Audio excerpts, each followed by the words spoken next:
سلام همه دوستان و همراهان عزیزم. امیدوارم لحظه هاتون غرق در آرامش باشه و بدونید ما آدم ها نمیتونیم سلامت روان افراد رو ببینیم. پس بهتره اکثر اوقات وقتی به افراد میرسیم با مهربونی باهاشون برخورد بکنیم، چون نمیدونیم الان تو ذهنشون چه درگیری هایی دارن. با هم آماده میشیم برای گرفتن فال امروز. هر نیتی که در ذهنتون دارید، نیت کاری، احساسی، تحصیلی، هر نیتی که دارید انجام بدید. تا چند ثانیه دیگه میریم سراغ دیوان و من غزل و تفسیرش رو براتون میخونم.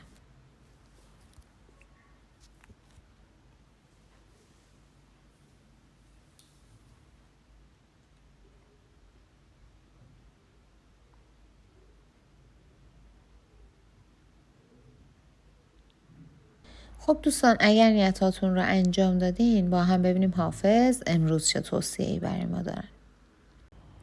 صبا به لطف بگو آن غزال رعنا را، که سر به کوه و بیابان تو داده ای ما را. شکر فروش که عمرش دراز باد، چرا تفقدی نکند طوطی شکرخارا. غرور حسنت اجازت مگر نداد ای گل، که پرسشی نکنی عندلیب شیدا را. به خلق و لطف توان کرد صید اهل نظر، به بند و دام نگیرند مرغ دانا را.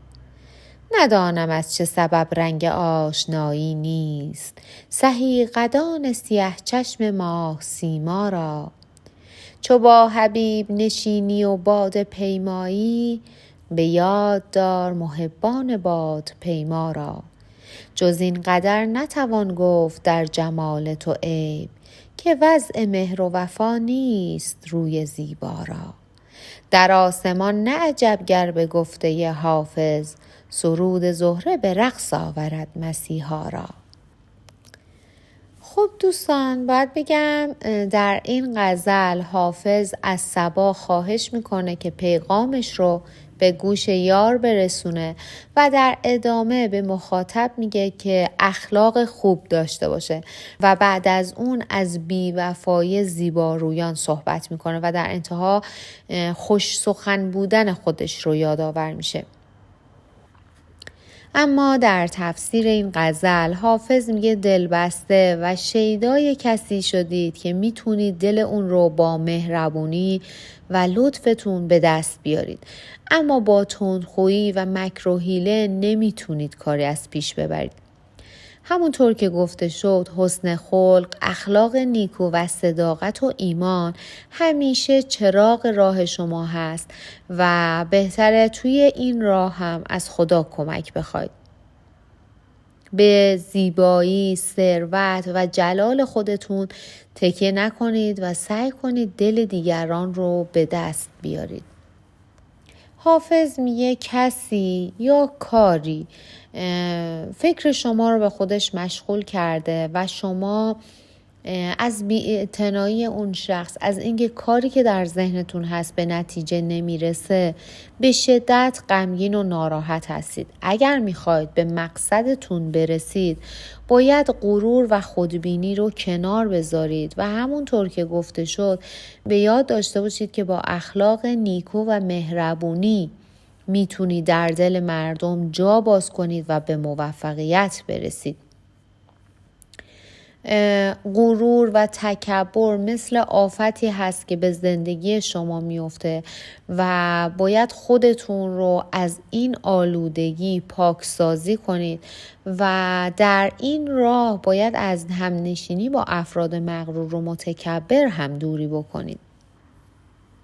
در مورد نیتتون، در مورد کاری که قرار هست انجام بدید و هدفتون هست، حافظ بهتون توصیه میکنه که با تمام حواستون این کار رو انجام بدید، چون فکر شما رو خیلی درگیر کرده، به طوری که آرام و قرار ندارید و در همه حال به فکر انجام این نیت هستید. حالا نیتتون کاری میتونه باشه، میتونه احساسی باشه، هر نیتی که دارید. و بهتره توی این کار حوصله به خرج بدید و عجول نباشید، چون صبر میتونه عامل اصلی پیشرفت شما باشه. وسواس رو از بین میبره و با صبوری هست که مشکلات راحت تر حل میشن. دوستان اگر نیت خرید و فروش داشتید، خرید براتون توصیه میشه، اما فروش در حال حاضر بهتون توصیه نمیشه و بهتر دست نگه دارید. اگر نیت سفر هم داشتید، باید بگم در حال حاضر به صلاحتون نیست. و دوستانی که نیت تحصیلی، نیت مهاجرت و نیتی که مربوط به علم و دانش هست هم داشتن، باید بگم حافظ بهتون توصیه میکنه در این راه شک رو از دلتون بیرون بیارید و قدم بردارید. با اولین قدمی که شما برای این راه برمیدارید، راه برای شما باز میشه و همه چیز مرحله به مرحله به خوبی براتون پیش میره. در بیت 7 که حافظ گفته جز این قدر نتوان گفت در جمال تو عیب، که وضع مهر و وفا نیست روی زیبا را. اینجا حافظ میگه تنها خورده‌ای که بر حسن و نیکویی و خوبی تو میشه گرفت اینه که راه و روش مهربانی رو بلد نیستی و نمیدونی، چون اکثر زیبارویان با این راه و روش آشنا نیستن و مغرور هستن.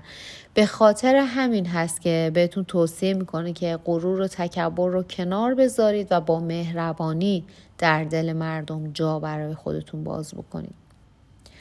حافظ میگه رازی در دلتون دارید، حرفی در دلتون هست و اتفاقی افتاده که از برملا شدن اون نگران هستید. در راه رسیدن به مقصدتون امیدوار باشید و برای انجام این کار فرصت‌ها رو غنیمت بدونید. به شکرانه نعمت‌هایی که خدا در اختیارتون قرار داده دست نیازمندان رو بگیرید و اگر به دنبال آرامش و آسایش هستید، با دوستانتون به خوبی رفتار بکنید، از تجربیات دیگران درس بگیرید و خودتون رو از نگرانی و اضطراب دور بکنید. به زودی خبرهای خوبی براتون پیش میاد. بهتر ترس و دلهره رو کنار بذارید، چون راهی براتون پیدا میشه که باعث پیشرفت و خوشحالی شما میشه. دوستان اگر نیت ازدواج و طلاق هم داشتید، باید بگم ازدواج براتون عملی میشه، اما برای طلاق یک راه سخت پیش روی شما هست و حافظ داره شما رو آگاه میکنه از وجود کسی که موهای بلند و ابروان کشیده داره، کوتاه قد هست. بهتون توصیه میکنه که از این شخص دوری بکنید، چون فکرهای خوبی برای شما در سر نداره. شاید بخواد شما رو راهنمایی کنه، شاید از در دوستی وارد بشه و قصد فریب شما رو داشته باشه، اما بهتر از این شخص دوری بکنید. در آخر هم حافظ میگه چرخ روزگار به کسی وفا نمیکنه و در زندگی همه ما همیشه پستی و بلندی، بالا و پایین وجود داشته و هر لحظه ممکنه بر اثر یک اتفاق، یک حادثه، یک سانحه آدم از عرش به فرش برسه. پس بهتره با دوستاتون، با کسانی که همراه شما هستن متواضع باشید، باهاشون با مهربانی و عطوفت رفتار بکنید و این رو همیشه در پس ذهنتون نگه دارید که خیلی اوقات بزرگترین موانع رو میتونید با دوستانتون جابجا کنید و از جلوی پاتون بردارید. پس سعی بکنید اخلاق نیکو رو سلوحه کارهاتون قرار بدید. و نکته دیگه که حافظ اینجا داره متذکر میشه اینه که افراد قوی و برنده اگر مرتکب اشتباهی بشن، اشتباهشون رو میپذیرن و بدون هیچ ترس و واهمه‌ای قبول میکنن که اشتباه کردن. اما افراد ضعیف و بازنده مرتکب اشتباه میشن اما اشتباهشون رو قبول نمیکنن، میگن من مقصر نبودم و دائما میخوان گناه و اشتباه خودشون رو گردن کس دیگر بندازن و دیگران رو مقصر جلوه بدن. تا زمانی که شما به اشتباهاتتون پی نبرید و اونها رو نپذیرید، نمیتونید در صدد اصلاح اشتباهاتتون باشید. دوستان عزیزم، ازتون ممنونم که امروز هم وقتتون رو در اختیار من گذاشتید و با من همراه بودید. مثل همیشه لازم میدونم سپاسگزاری و قدردانی خودم رو به شما عزیزان که وفادارانه از من و این کانال حمایت میکنید ابراز کنم. ازتون ممنونم که با لایک ها و کامنت های پرمهر و محبتتون برای ادامه این راه و برای ادامه این مسیر به من انگیزه و انرژی مثبت میدید. ازتون ممنونم و به خدای بزرگ میسپارم.